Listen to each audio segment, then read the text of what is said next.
far beyond the familiar reaches of known space. Nestled within a quiet and unassuming star cluster, the planet Elithria orbited gently around its golden sun. The Elithrians, a peaceful and highly advanced race, had built a civilization based on harmony, knowledge, and cooperation. Their cities shimmered softly beneath protective domes, and their technology worked in seamless unity with nature. For centuries, their world had thrived, untouched by the chaos that gripped many other parts of the galaxy. But all of that changed in a moment of unimaginable terror. A ruthless warlord, known only by his cold and brutal reputation, descended upon Elithria's skies with a fleet designed to crush and conquer without mercy. His ships blotted out the sun like dark clouds, and the Elithrians watched helplessly as the first attacks began, energy beams ripping through their defenses, structures collapsing, and their once vibrant cities reduced to ruins. In the face of overwhelming destruction, the Elithrians made a desperate choice. They would send out a distress signal, a plea for help broadcast across the stars in the hope that some ally might hear their call before their world was lost forever. The signal was carefully encoded with every known method of communication, sent through multiple channels and frequencies, ensuring that it would travel far and wide, reaching anyone willing and able to assist. Time was slipping away, and hope was a fragile thing clinging to the edges of despair. But unknown to the Elithrians, their message did not travel as planned. A strange cosmic anomaly, a rare and unpredictable rift in the fabric of space, bent and twisted the distress call's path. Instead of arriving in the hands of their closest allies or other peaceful races, the SOS was picked up in a distant sector by a group very different from anyone Elithria had imagined, humans known across the galaxy as Deathworlders. These humans were not the polished diplomats or explorers that some civilizations had encountered before. Instead, they were survivors, forged by hardship and relentless struggle against the deadliest environments imaginable. Their homeworlds were harsh and unforgiving, with poisonous atmospheres, brutal predators, and extreme climates that tested every ounce of their resilience. To live and thrive in such places required strength, cunning, and a refusal to give up. Their ships were rugged, designed to withstand attacks and the worst conditions the universe could throw at them. Their warriors were fierce and unyielding, known for their bold tactics and an unbreakable will to survive. SOS reached them. The Deathworlder fleet was on a routine patrol, scanning for signs of trouble or opportunity. At first, the signal puzzled them. It came from a region of space they knew little about, a world they had never seen before. But as they decrypted the message, the urgency and distress became clear. The Deathworlders had little reason to involve themselves in distant conflicts of peaceful species, yet something stirred in their commander a sense of duty that went beyond politics or alliances. Captain Rin, a hardened leader with scars earned from countless battles on harsh planets. In the SOS, a call not just for help but for hope. The crew was wary, knowing that rushing into unknown situations could lead to disaster. Yet the Deathworlders had their own code of belief that strength should be used to protect the weak, and that no species should be left to suffer alone. With no hesitation, the fleet altered course toward Elithria. As they prepared to jump through hyperspace, rumors spread among the crew about the soft world they were about to visit. One where beings had never faced the kind of danger the Deathworlders called home. There was a mixture of curiosity and skepticism. Some questioned whether they could make a difference, while others welcomed the chance to prove their mettle in a battle beyond their usual scope. The journey was long, and the tension aboard the ships grew. Scanners showed signs of devastation around the Elithrian system, evidence that the warlords' forces had not relented. The Deathworlders' warships, marked by their dark hulls and heavy armor, seemed almost out of place against the backdrop of serene stars and fragile alien technology. Yet beneath the harsh exterior was a group of warriors ready to do whatever it took. When they finally emerged from hyperspace and into Elithria's orbit, the sight was grim. The once beautiful planet was scarred by war, cities in ruin, and smoke rising from many regions. But the Deathworlders did not flinch. Captain Rin ordered his fleet to take defensive positions, and sent a message to the Elithrian leaders, introducing themselves not as saviors who would hold hands and sing songs, but as fighters who would face the enemy head-on. The Elithrians, receiving this message, were caught between hope and fear. They had never known a species like this, so fierce, so direct, so unlike their own gentle nature. But the alternative was to be left alone to perish. The Deathworlder's arrival sparked a tense silence, the calm before a storm. Both sides sensed that this meeting was more than just a rescue. It was the beginning of a test for their understanding of strength, survival, and what it meant to fight for one another in a universe full of dangers. The Elithrians watched from their hidden refuges, wondering if these alien warriors could truly turn the tide. Meanwhile, Captain Rin stood on the bridge of his flagship, eyes fixed on the war-torn planet below, ready to bring the unyielding will of the Deathworlders to a fight that could decide the fate of a world and, perhaps, the Elithrians itself. The Elithrians had never imagined that help would come like this. From their hidden observation posts, scientists and leaders watched in stunned silence as a fleet, unlike any they had seen before, slipped silently into their orbit. These ships were massive and dark, their hulls covered in thick armor plates that shimmered with a faint, menacing glow. The Elithrians' peaceful sensors, designed to detect energy patterns and communications rather than weapons of war, picked up strange signals, advanced targeting systems, energy weapons charging, and propulsion engines built for speed and durability rather than elegance.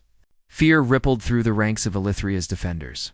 This was no gentle rescue party. This was a force built for battle, a fleet that seemed ready to crush any enemy with overwhelming power. The thought sent a chill through the Elithrians, who had lived their lives in quiet exploration and diplomacy. They had never dealt with beings like these, whose presence alone could shake the calm of a system. But soon, a message crackled over the comm frequencies, breaking the tension like a sudden thunderclap. The voice was rough, clear, and firm, coming from the commander of the Deathworlder, Fleet Captain Rin. His tone left no room for doubt or confusion. "Elithrians," he announced, "we have received your call for aid. We are here to help. Understand this. We do not tiptoe lightly. Around danger, we hit hard, fast, and without hesitation. Prepare yourselves." The Elithrians were taken aback by this bluntness. Their culture prized careful negotiation and restraint. They preferred to find peaceful solutions wherever possible. This was something different, a direct promise of combat, an admission that the Deathworlder's help would not be gentle or quiet. Confusion mixed with hope in the eyes of Elithria's leaders.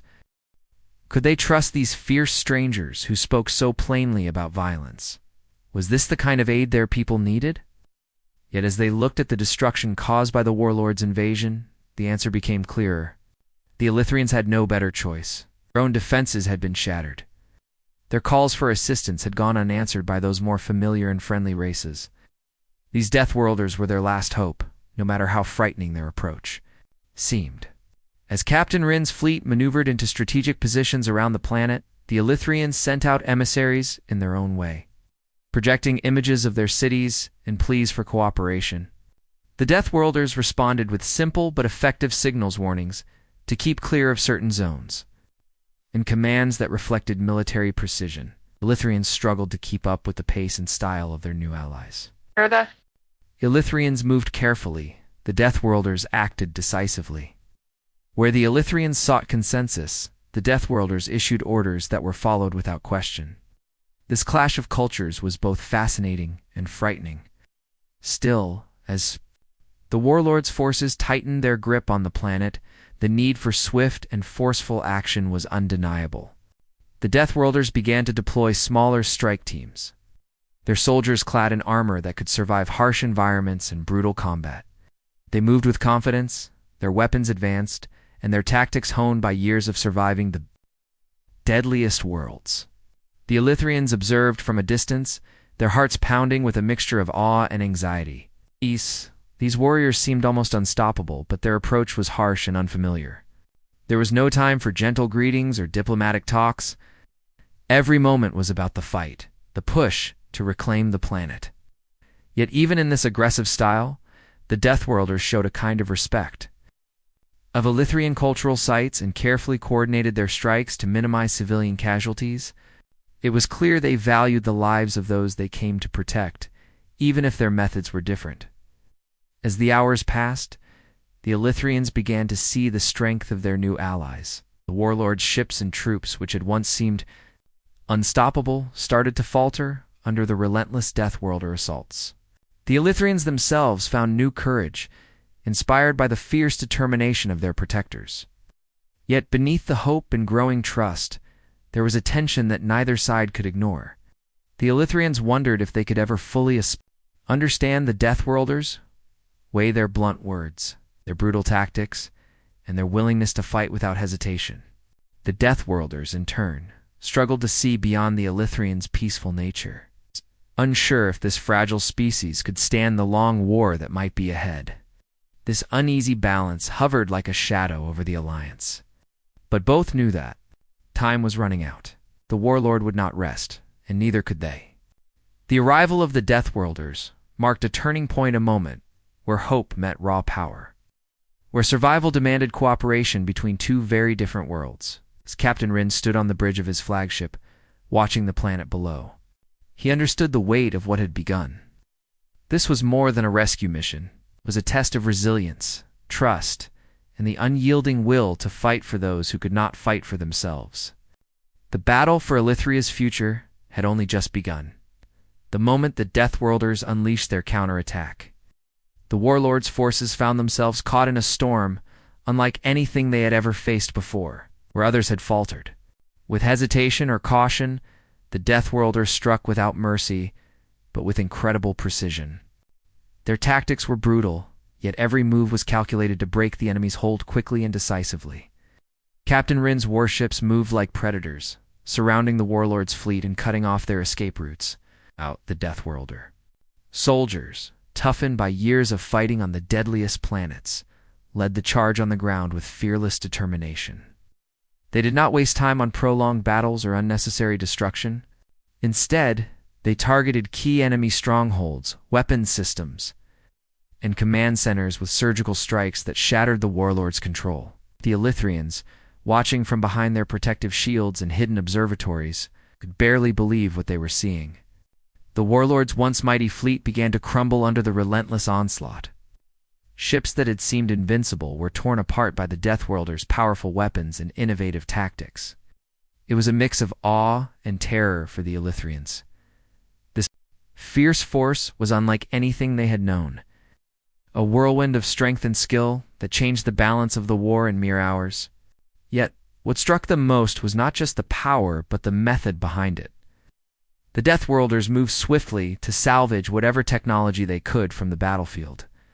Captain Rin understood the importance of adapting quickly. He ordered his teams to recover enemy ships, weapons, and data cores.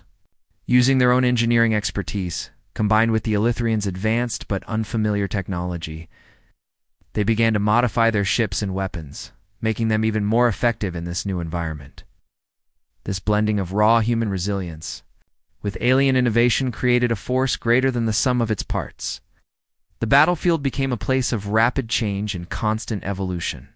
The warlord's forces, once confident and organized, now found themselves facing an enemy that learned and adapted faster than they could anticipate. Deathworlder squads moved through ruined cities and forests, clearing enemy pockets with relentless energy and unbreakable spirit. Their survival skills, sharpened by harsh worlds where failure meant death, gave them an edge in every encounter. The Elithrians, though peaceful by nature, found themselves inspired by the Deathworlders' determination. Some joined the fight, alongside their new allies, offering knowledge of the terrain and advanced support systems, while others tended to the wounded or managed vital communications. This unlikely alliance grew stronger as the Deathworlders' successes mounted. Despite the overwhelming force brought by the warlord, cracks appeared in his strategy and morale. His commanders, once bold and confident, grew desperate and fearful. As their losses mounted, they began to question their leader's orders and even considered surrender. But Captain Rin refused to give the enemy any pause. He pressed the advantage, understanding that hesitation could mean the difference between victory and annihilation. Still, Amid the chaos of battle, there was an unspoken respect between the Elithrians and Deathworlders. The humans fought fiercely, but they never lost sight of their mission to protect innocent lives. They avoided unnecessary collateral damage and worked closely with Elithrian medics and engineers to safeguard civilians caught in the conflict. This respect helped to ease some of the tension between the two very different cultures, building a foundation for trust that would be crucial in the days to come. As the battle wore on, Captain Wren's team discovered valuable secrets hidden in the warlords' technology energy shields that could be reversed and turned against their owners, weapon systems vulnerable to specific frequencies, and communication networks ripe for hacking. Using this information, the Deathworlders intensified their attacks, turning the tide even further. The warlords' forces found themselves outmaneuvered and outgunned at every turn. The Elithrians, who had once believed they were doomed, now saw a glimmer of hope. Their planet, scarred and battered, still stood, and with the Deathworlders by their side, it might yet survive. The relentless pressure finally forced the warlord to retreat, his fleet scattering into the dark void of space. The Elithrians erupted in cautious celebration, knowing the fight was far from over but grateful for this hard-won victory. Captain Wren and his crew, though weary, stood ready for whatever came next. They had proven that even in the face of overwhelming odds, the will to survive and protect could change the course of history. This victory was not just theirs. It was a testament to the strength that could come from the most unlikely alliances, a promise that no call for help would ever go unanswered again. With the warlords' forces scattered and the immediate threat to Elithria greatly reduced, a quieter but no less difficult battle began, one of trust, understanding, and learning between two very different peoples. The Elithrians, who had always lived in a world of gentle diplomacy and peaceful negotiation, now found themselves standing alongside the Deathworlders, a species whose strength was built on blunt honesty and harsh pragmatism. At first, the gap between them seemed almost too wide to bridge. The Elithrians watched as the Deathworlders made decisions quickly and without hesitation, sometimes speaking in ways that seemed harsh or even rude to the gentle ears of their alien allies. Meetings and councils grew tense as the Elithrians tried to explain their cautious ways, while the Deathworlders grew frustrated with what they saw as needless delay and indecision. Yet despite these challenges, both sides recognized that the survival of Elithria depended not only on strength in battle, but also on the strength of their alliance. Slowly, shared victories on the battlefield and small acts of kindness began to weave a fragile bond. Elithrian engineers worked alongside Deathworlder technicians, combining advanced alien science with human practical skills to repair damaged infrastructure and improve defenses. Soldiers from both species trained together, learning to respect each other's abilities and strategies. The Elithrians discovered that while the Deathworlders could seem harsh, they were fiercely loyal and deeply committed to protecting those they considered allies. The Deathworlders, in turn, found that the Elithrians' diplomatic skills and patience brought a new depth to their own approach, teaching them to consider alliances not just as temporary necessities, but as bonds worth nurturing. This process was not without setbacks. There were misunderstandings and moments of frustration. Some Elithrians struggled to accept the Deathworlders' directness, feeling overwhelmed by their blunt way of speaking and their willingness to confront danger head-on without hesitation.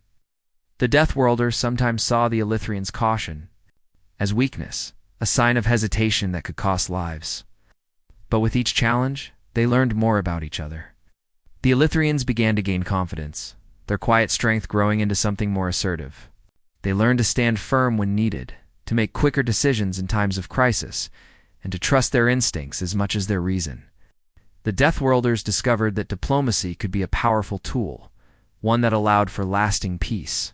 Beyond the battlefield, they saw how building relationships, respecting cultural differences, and listening with patience could open doors that weapons alone could not. Together, these lessons created a balance neither species had known before, harmony between strength and subtlety, between action and thought. This new trust was tested when smaller pockets of the warlords' loyalists attempted to regroup and strike back. The Elithrians and Deathworlders responded not just with force, but with careful planning and communication. They coordinated their defenses, shared intelligence, and made decisions as a united front. Each victory against these remnants reinforced their bond and proved that their differences could be a source of strength rather than division. Outside their immediate alliance, the galaxy began to take notice. News of this unlikely partnership spread inspiring hope among other peaceful worlds that had suffered under the shadow of the warlord's tyranny. Elithria became a symbol not just of survival, but of the power that could arise when vastly different beings set aside fear and suspicion to fight for a common cause. Captain Rin, once a lone warrior, hardened by brutal worlds, found himself changed by the experience. He grew to appreciate the Elithrians' wisdom and calm, realizing that true leadership required more than strength. It needed vision, empathy, and the courage to listen. Likewise, Elithria's leaders came to see the Deathworlders not as frightening brutes, but as steadfast allies whose fierce loyalty and courage had saved their world. This transformation was slow and often difficult, but it was real. The two species began to share stories, traditions, and hopes for the future. They planned, not just for defense, but for rebuilding and growth. Elithria, once on the brink of destruction, now stood as a beacon of resilience and cooperation, a place where differences were celebrated rather than feared. Yet beneath this growing trust lay an awareness that challenges still awaited them. The warlord had been defeated but not destroyed. Other threats, hidden in the vast darkness of space, might soon emerge. The alliance between Elithrians and Deathworlders was their best hope, but it required constant care and commitment. As the sun set over the healing world, casting long shadows across the recovering cities, both peoples stood together, ready to face whatever came next. Their story was far from over, but now it was a story written with hope, strength, and a shared belief that unity even between the most unlikely of friends could change the fate of worlds. With the warlord's defeat still fresh in the memory of all, the Elithrians and Deathworlders began to build something that neither species had ever imagined before: a true alliance, forged not just in battle, but in respect, understanding, and hope for a shared future. The Elithrians, once shy and cautious, now carried a new strength born from the fierce survival skills of their Deathworlder allies.